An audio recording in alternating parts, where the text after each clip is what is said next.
যুক্তরাষ্ট্র, মেক্সিকো ও কানাডার আয়োজনে ২০২৬ সালের ফুটবল বিশ্বকাপের আসরটি হতে চলেছে নেইমারের ক্যারিয়ারের শেষ বিশ্বকাপ।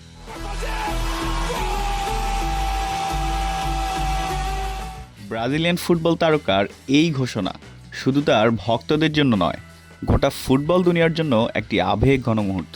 কিন্তু বিদায় বলার আগে নেইমারের মনে রয়ে গেছে একটি সুপ্ত ইচ্ছা, অন্তত একবার হলেও মেসি ও সুয়ারেজের সঙ্গে এক ক্লাবে একই জার্সিতে মাঠে নামতে চান তিনি। মানে ফিরিয়ে আনতে চান বার্সেলোনার পুরনো দিনগুলো।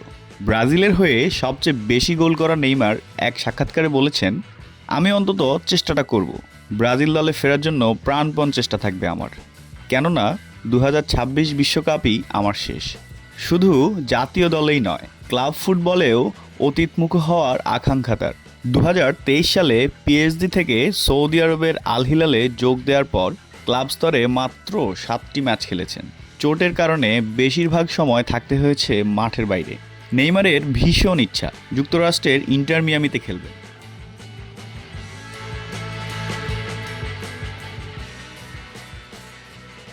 তার কথায়, মেসি ও সুয়ারেজের সঙ্গে আরেকবার খেলতে চাই। দারুণ হবে না?